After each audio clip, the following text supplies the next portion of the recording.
Shalom saudaraku yang kekasih dalam Tuhan, kita bersyukur boleh berjumpa lagi hari ini. Kita akan kembali belajar firman Tuhan. Sebelumnya mari kita akan berdoa terlebih dahulu. Bapa di surga, kami bersyukur kebaikan-Mu dalam kehidupan kami sampai hari ini. Kau sumber kekuatan, berkat dan pemeliharaan kami. Kami akan kembali belajar firman-Mu, biarlah kebenaran-Mu menjadi kekuatan bagi kehidupan kami.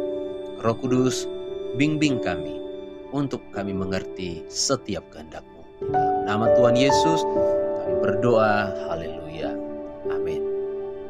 Saudara, hari ini kita akan belajar kebenaran firman Tuhan dalam Yohanes pasal yang kedua, ayat 1 sampai dengan ayat yang ke-11. Demikian firman Tuhan. Pada hari ketiga ada perkawinan di Kana yang di Galilea dan ibu Yesus ada di situ. Yesus dan murid-muridnya diundang juga ke perkawinan itu. Ketika mereka kekurangan anggur, ibu Yesus berkata kepadanya, mereka kehabisan anggur. Kata Yesus kepadanya, mau apakah engkau daripadaku ibu? Saatku belum tiba. Tetapi ibu Yesus berkata kepada pelayan-pelayan, apa yang dikatakan kepadamu, perbuatlah itu. Di situ ada 6 tempayan yang disediakan untuk pembasuhan menurut adat orang Yahudi, masing-masing isinya 2-3 buyung. Yesus berkata kepada pelayan-pelayan itu, isilah tempayan-tempayan itu penuh dengan air, dan mereka pun mengisinya sampai penuh. Lalu kata Yesus kepada mereka, sekarang cedoklah dan bawalah kepada pemimpin pesta. Lalu mereka pun membawanya. Setelah pemimpin pesta itu mengecap air yang telah menjadi anggur itu, dan ia tidak tahu dari mana datangnya, tetapi pelayan-pelayan yang mencedok air itu mengetahuinya. Ia memanggil mempelai laki-laki dan berkata kepadanya, setiap orang menghidangkan anggur yang baik dahulu, dan sesudah orang puas minum, barulah yang kurang baik. Akan tetapi engkau menyimpan anggur yang baik sampai sekarang. Hal itu dibuat Yesus di Kana yang di Galilea, sebagai yang pertama dari tanda-tandanya, dan dengan itu ia telah menyatakan kemuliaannya, dan murid-muridnya percaya kepadanya. Amin, firman Tuhan. Nah, dari konteks ini kita melihat bahwa ada perkawinan di Kana dan satu masalah yang mereka hadapi adalah kehabisan anggur. Nah, anggur itu melambangkan sukacita. Anggur itu merupakan lambang kehormatan menurut adat orang Yahudi pada waktu itu. Melambangkan nama baik, bahkan anggur juga menjadi simbol keharmonisan di dalam sebuah keluarga atau rumah tangga yang baru. Nah, ketika mereka kehabisan anggur, tentu akan membuat citra yang kurang baik terhadap keluarga yang akan dibentuk. Tetapi kita melihat pada akhirnya masalah yang terjadi di dalam pernikahan itu ditolong. Dan mereka mendapatkan solusi yang terbaik dari Tuhan. Nah, kita akan mengambil tema keluarga yang ditolong oleh Tuhan Yesus. Sekali lagi, keluarga yang ditolong oleh Tuhan Yesus. Saya percaya bahwa setiap keluarga pasti pernah mengalami masalah. Dan tentu kita rindu bahwa setiap masalah yang terjadi akan membuat kita semakin dewasa. Satu dengan yang lainnya akan membuat keluarga kita semakin kuat. Tentu yang paling penting adalah bagaimana kita bisa menyelesaikan masalah itu. Karena ada juga orang yang gara-gara masalah yang terjadi, akhirnya rumah tangga itu bisa retak. Nah, saudaraku yang kekasih dalam Tuhan, hari ini kita akan belajar 3 hal bagaimana supaya keluarga kita mengalami pertolongan Tuhan, agar keluarga kita tetap ada dalam sukacita, ada dalam kehendak Tuhan, bahkan kehormatan nama baik keluarga kita akan tetap terjaga. Hal yang pertama, kalau kita melihat di dalam ayat yang kedua, Yesus dan murid-muridnya diundang juga ke perkawinan itu. Ketika mereka kekurangan anggur, ibu Yesus berkata kepadanya, mereka kehabisan anggur. Hal yang pertama, supaya keluarga kita, rumah tangga kita bisa ditolong oleh Tuhan, yang pertama adalah kita mengundang Yesus ada di dalam keluarga rumah tangga kita. Sekali lagi, kita mengundang Yesus hadir di dalam keluarga rumah tangga kita. Jadikan Tuhan itu sebagai pimpinan, sebagai orang yang tertinggi di dalam keluarga rumah tangga kita. Sehingga baik laki-laki maupun perempuan akan memiliki ketaatan dan tunduk kepada pemimpin yang tertinggi, yaitu Tuhan Yesus Kristus. Keluarga yang indah, keluarga yang bahagia adalah keluarga yang selalu menghadirkan Tuhan di dalam rumah tangganya, menghadirkan Tuhan di dalam kehidupan keluarganya. Nah, keluarga yang bagaimana yang menghadirkan Tuhan, yang mengundang Tuhan, adalah keluarga yang hidup di dalam persekutuan. Jadi ada mesbah keluarga, ada doa-doa keluarga. Bukan hanya keluarga itu datang ke gereja, tetapi di rumah mereka. Mereka mengundang Tuhan hadir karena keluarga itu bersekutu, memuji, mencari akan Tuhan. Maka Tuhan Yesus tegaskan juga, di mana 2-3 orang berkumpul, itu berbicara tentang keluarga, saudara. Ya, di situ Tuhan akan ada. Nah, ketika Tuhan ada, tentu bukan berarti tidak akan ada masalah, tetapi kita akan mampu kuat menghadapi setiap masalah yang terjadi. Maka dari itu yang pertama, undanglah Tuhan Yesus hadir di dalam keluarga rumah tangga kita. Ketika Tuhan Yesus hadir, mari kita menghormati Tuhan, menghargai Tuhan, takut akan Tuhan. Kalau masing-masing pribadi takut akan Tuhan, percayalah bahwa setiap masalah-masalah yang terjadi, tentu Allah akan selalu menolong. Allah akan mengerjakan kebaikan-kebaikan di dalam keluarga rumah tangga itu. Hadirkan, undanglah Tuhan Yesus dalam keluarga rumah tangga kita. Kemudian yang kedua, kita belajar dari ayat yang ketiga dan ayat yang keempat. Ketika mereka kekurangan anggur, Ibu Yesus berkata, mereka kehabisan anggur. Kata Yesus kepadanya, mau apakah engkau daripadaku, Ibu? Saatku belum tiba. Yang kedua adalah kita perlu ada keterbukaan dan ada kejujuran. Di sini kita bisa melihat bahwa Ibu Yesus berkata, mereka kehabisan anggur. Jadi keadaan yang terjadi itu tidak ditutup-tutupi, tetapi benar-benar ada keterbukaan. Nah, keluarga kita seringkali ada masalah-masalah. Karena apa? Kurangnya terbuka satu dengan yang lainnya. Kurang pikiran yang terbuka, kurang hatinya, kurang terbuka. Sehingga masalah itu akan membuat semakin sulit, semakin runyam di dalam keluarga kita. Maka yang kedua, kita perlu belajar untuk memiliki keterbukaan. Ya, di dalam setiap masalah yang terjadi, keterbukaan, kejujuran itu sangat penting sekali. Di sini Ibu Yesus jujur kepada Tuhan dan menyatakan mereka kehabisan anggur. Mereka terbuka, jujur tentang apa yang terjadi. Keadaan yang terjadi tidak ditutup-tutupi. Nah, demikian juga di dalam keluarga kita. Kita belajar saling terbuka. Ketika ada masalah, tidak perlu kita ceritakan kepada orang lain. Saling terbukalah satu dengan yang lain. Apa masalahnya? Terbuka, jujur mengakui. Nah, ini penting sekali, ya. Karena ketika kita menyimpan atau berusaha menutup-nutupi seakan-akan tidak ada masalah, padahal sebenarnya ada masalah. Dan yang bahaya itu kalau tiba-tiba tidak kuat lagi menahan, tidak sabar lagi untuk menutupi, tiba-tiba meledak.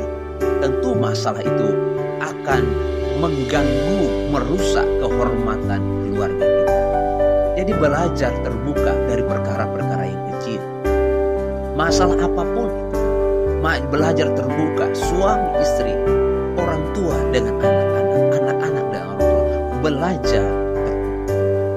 Dan di dalam keterbukaan itu kita belajar menyerahkan masalah itu kepada Tuhan.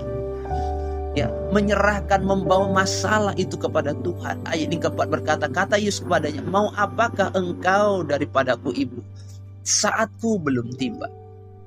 Masalah ini dibawa kepada Tuhan, disampaikan kepada Tuhan.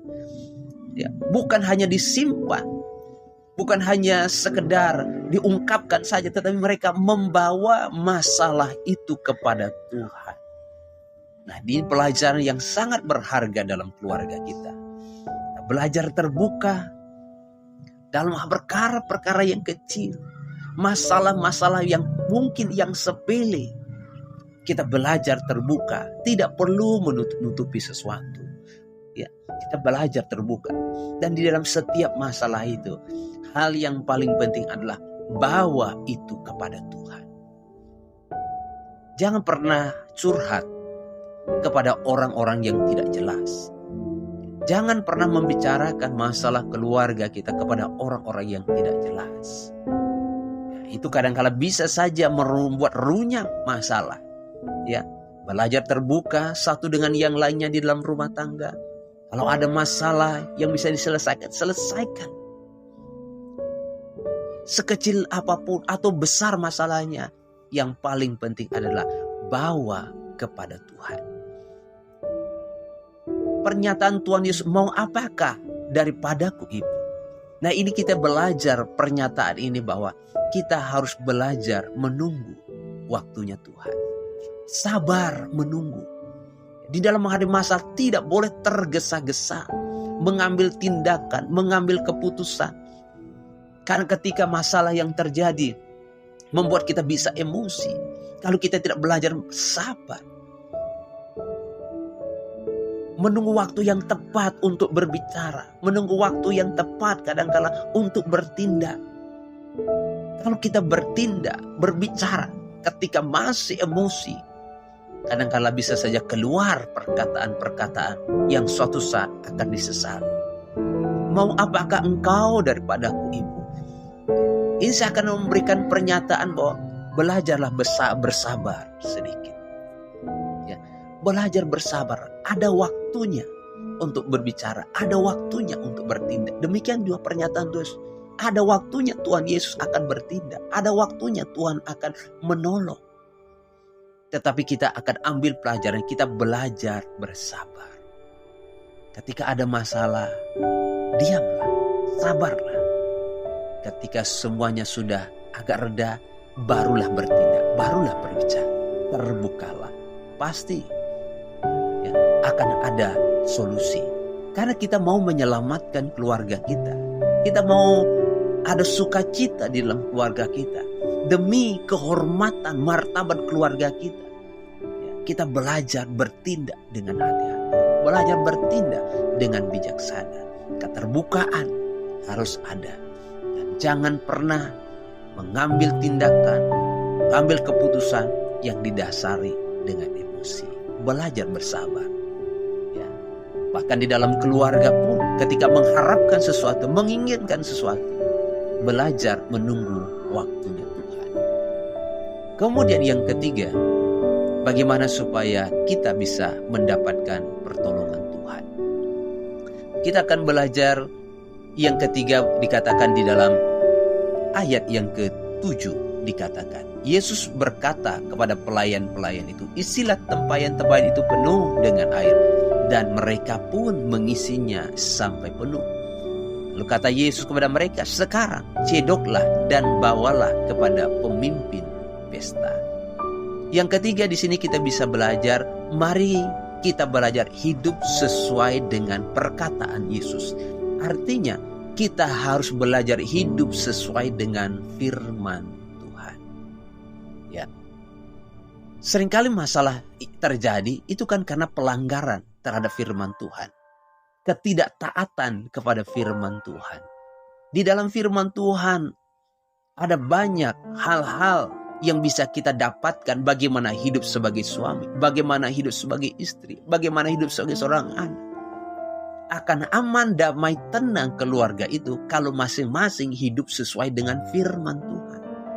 Nah, ketika mulai terjadi penyimpangan, ketika mulai terjadi pelanggaran-pelanggaran terhadap firman Tuhan, itu akan bisa merusak sukacita, akan bisa merusak kehormatan keluarga. Maka untuk keluarga kita tetap merasakan pertolongan Tuhan, terjaga keharmonisannya, terjaga kehormatannya, mari masing-masing pribadi hiduplah sesuai dengan firman Tuhan. Hiduplah sesuai dengan firman Tuhan. Baik sebagai suami, baik sebagai hiduplah sesuai dengan firman Tuhan. Sekali lagi, setiap masalah pasti ada solusinya. Setiap persoalan pasti akan ada jalan keluarnya.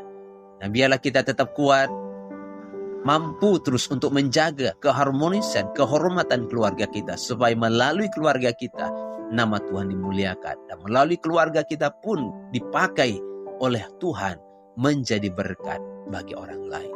Tuhan Yesus memberkati kita, Tuhan Yesus memberkati keluarga rumah tangga kita. Mari kita berdoa. Kami bersyukur buat firman-Mu yang mengajar kami bagaimana supaya kami tetap ada sukacita.